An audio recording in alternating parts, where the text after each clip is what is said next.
जो हमारी महिलाएं हैं जिनके पास में जमीन नहीं है, कोई रोजगार नहीं है, उनके सर पे, उनके बच्चों के सर पे कोई छत भी नहीं है, लेकिन वे 2 पशु पाल के अपना गुजारा करती थी, अपने परिवार का पेट पालती थी। वे 22 रुपए लीटर में अगर उसके गांव में पड़ोस के दुकान पे दूध बिकेगा तो उन पशु का क्या होगा? ये बड़ी लड़ाई है। और जो भारत सरकार इतना बड़ा आंदोलन होने के बावजूद भी हरकत कर रही है, तो इसका मतलब दिमाग अभी ठीक नहीं है। उसके दिमाग ठीक नहीं अभी उसके।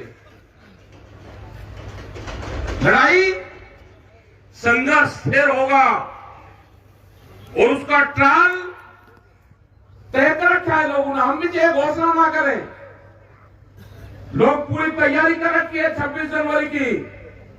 26 जनवरी के अब की बार में दिल्ली नहीं, लेकिन ट्रैक्टर लेके लोग 26 तारीख में निकलेंगे। अपने से गांव में निकलो, अपने शहर में निकलो, सड़क पे को निकलेगा। 26 जनवरी में ट्रैक्टर फिर भारत की सड़कों पे दिखेगा और ये हर 26 तारीख में दिखेगा। लोगों ने तैयार कर रखा है, क्योंकि जब जब ट्रैक्टर दिखता रहेगा तो भारत सरकार को याद आता रहेगा।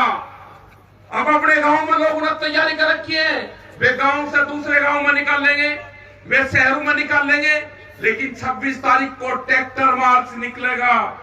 ये आंदोलनों की यदि के भारत सरकार ने घोषणा कर दी कि हम बात करेंगे, अभी तो एमएसपी पे कमेटी भी नहीं बनाई, वे बात नहीं कर रहे। अभी भी कोई कमेटी बनाने की बात नहीं करी। पर्चे भी बहुत दर्ज है, वे भी वापसी नहीं हुए। अभी तो बातचीत करने वाला ही कोई नहीं है, वो दिख ही नहीं रहा कि कौन बात करेगा।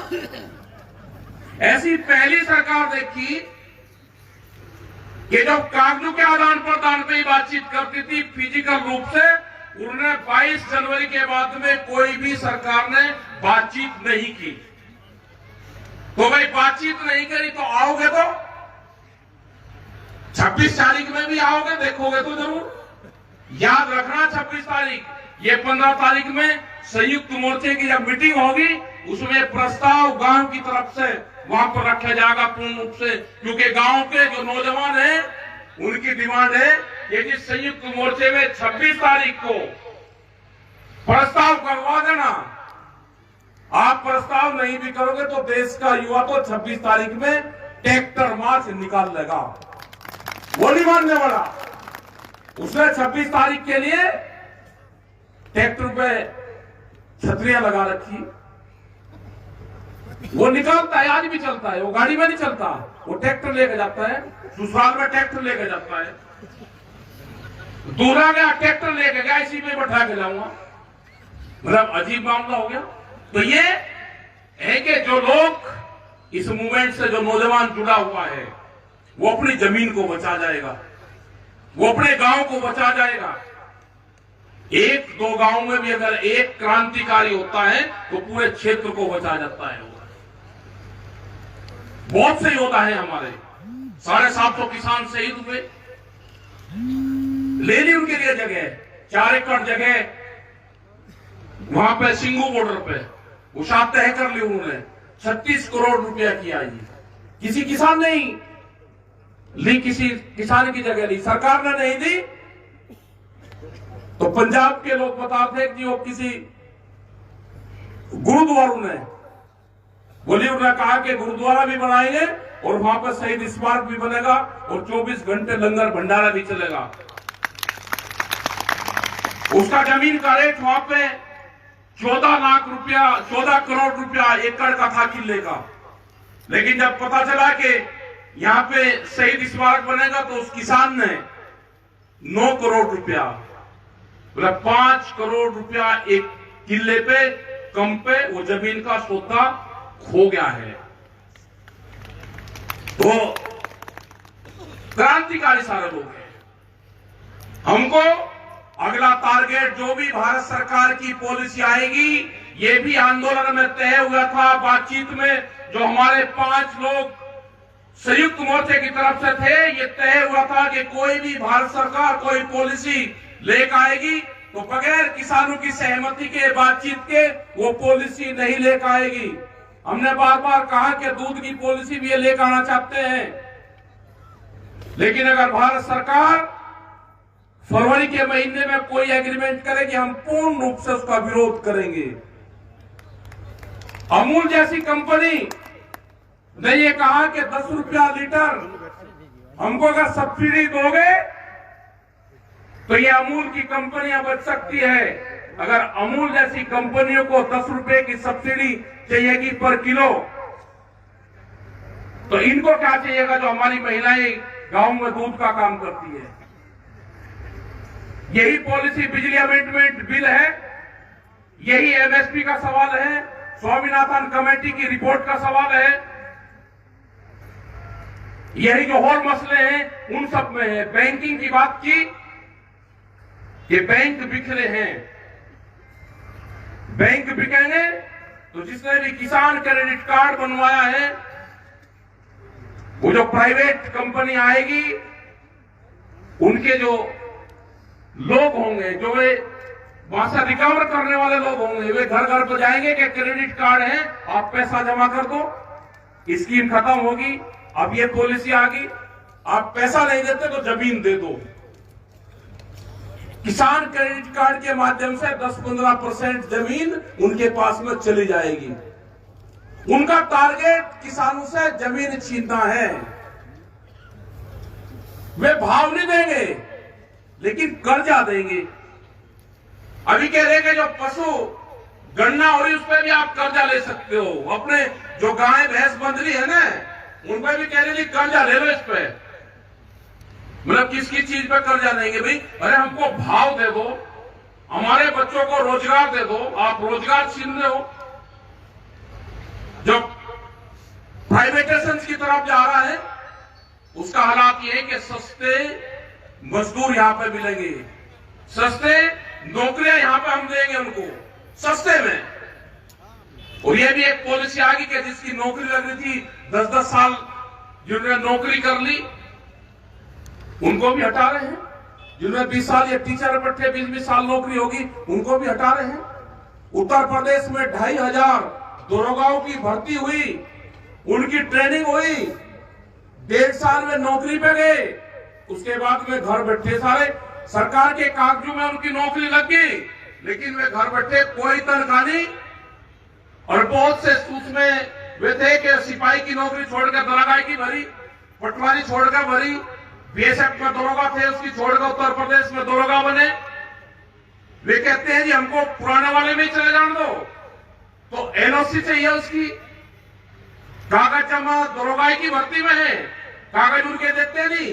वे कहते हैं जिसमें 5 लाख रुपया लगेंगे। तो वे ऐसे फंसा दिए 2500 दरोगा उत्तर प्रदेश में, टीचर, बैंक कर्मचारी। तो पॉलिसी ये लगती है कि एक भी सरकारी नौकरी अब देश में लगने वाली नहीं है। इरिगेशन डिपार्टमेंट, पीडब्ल्यूडी, सब में प्राइवेट नौकरी लगा रहे हैं, सुविधा पे लगा रहे हैं उनको सब। तो ये देश कहां जाएगा ये नहीं पता। संस्थाएं बन गई हैं, आईएएस अधिकारी जो रिटायर हो गए या मौजूदा है, उनकी बीवियों के नाम से एनजीओ रजिस्टर्ड हुए, उनके माध्यम से वे नौकरी लग रही है विभागों में। जिसने आरएसएस की ट्रेनिंग कर रखी है वो उनसे पूछते हैं कि कहां ट्रेनिंग कर रखी है, फैमिली बैकग्राउंड क्या है। अगर आरएसएस की फैमिली बैकग्राउंड नहीं है तो उसको देश में नौकरी नहीं है। ये देख लेना अब क्या क्या हो रहा है। तो सबसे खतरनाक चीज ये लड़ाई, किसान ही इस लड़ाई को लड़ेगा। लड़ाई बहुत रहेगी। बहुत से लोग आते हैं कि संयुक्त मोर्चा किसान स्वराज भी किसी मुद्दे पर जाएगा, संयुक्त मोर्चा जाएगा। संयुक्त मोर्चा देश की प्रॉपर्टी है। संयुक्त मोर्चे में पूरे देश ने विश्वास करा है। संयुक्त मोर्चे ने जो आवाज दी है उसको देश के नौजवानों ने हाथों हाथ लिया। जब हमारे पे मुसीबत आई तो हमने कहा कि देश का किसान ट्रैक्टर चलाना जानता है लेकिन ट्विटर हमारे पे नहीं आता। तो देश के नौजवानों ने ट्विटर पे अपने हाथ जमाए और बड़े बड़े मीडिया हाउस का मुकाबला करा। सोशल मीडिया के माध्यम से उन बड़े बड़े हाउस का भारत सरकार का मुकाबला करके और हमको जिताने का काम करा। वे युवा थे, वे बच्चे थे, वे फौज में बैठे, ये पुलिस के जवान जो अलग से अकाउंट बना के काम करते थे, उन्होंने भी कहा कि हटना नहीं। देश की सारी संस्थाओं पे कब्जा हो चुका है, कोई नहीं बचा। देश की कोई भी संस्था हो, वो आईबी है, सीबीआई भी है, कोर्ट है, कचहरी है, वकील है, हकीम है, किसी की बोलने की कोई हिम्मत नहीं है। उन सब का साथ आपके साथ में है। जब जरूरत पड़ेगी वे आपके साथ में खड़े मिलेंगे। हटने की जरूरत नहीं, घबराने की जरूरत नहीं। ये देश को आजादी दिलवानी है, किसानों की आजादी की लड़ाई है, देश की जनता की आजादी की लड़ाई है। ये आर्थिक जो गुलाम होने जा रहा है, इस गुलामी से आजादी ये देश का किसान नौजवान संयुक्त मोर्चा दिलवा सकता है। बहुत बड़े लुटेरे देश में घुस चुके हैं, ये लुटेरों का आखिरी बादशाह साबित होगा। आप तैयार रहना, अगली लड़ाई की भी तैयारी होगी। दिल्ली सावधान रहना, कभी भी दिल्ली में आ सकते हैं। अगर भारत सरकार नहीं मानेगी तो ये किसान की चाटने वाला नहीं है, आएगा। और अब के लाल किले पर नहीं, अब के जो पार्लियामेंट बना रहे हैं पक्का वहीं आएंगे। धोखे में किसी पर नहीं रहना, आएंगे तो पार्लियामेंट पाएंगे। अपनी तैयारी सब लोग करके रखना, कभी भी दिल्ली की कॉल हो सकती है, लगेगा तो एक आध साल, लेकिन कॉल पक्की होगी, पक्की। उसी की तैयारी पूरे देश में हम जा रहे हैं। युद्धवीर सिंह, हम सब लोग अभी बिहार में जाएंगे, 4 दिन रहेंगे, राजस्थान में जाएंगे, तमिलनाडु, कर्नाटक, मध्य प्रदेश, आसाम, पूरे देश में घूमकर संयुक्त मोर्चा एक लड़ाई की तैयारी करेगा। और अगर भारत सरकार गलत फैसले लेगी, पूरा संयुक्त मोर्चा देश का किसान नौजवान उसका विरोध करेगा। उसके लिए भारत सरकार तैयार रहे। या तो हमारी बात मानो, कोई भी फैसला करोगे तो हमारे से बगैर पूछे देश के जवान, किसान, नौजवान, महिलाएं, आदिवासी, उनसे पूछे बगैर कोई भी फैसला नहीं होगा। ये भारत सरकार कान खोल के सुन ले, जो हमारी भाषा है उस भाषा में सुन ले। हम वही हैं जो 1 साल पहले वहां पे थे, वो का वही है। ये क्षेत्र वही है जो आंदोलन को चलाना जानता है। इसने सबने रास्ते देख लिए, आंदोलन कहां, कैसे और किस मौसम में कैसे होगा। आपने बात को सुना, बहुत बहुत धन्यवाद। और सामाजिक आंदोलन भी हमको चलाने पड़ेंगे। नशा या सामाजिक जो कुरीतियां हैं उनको भी हमको काम करना पड़ेगा। धन्यवाद। जय हिंद, जय भारत, जय हरियाणा।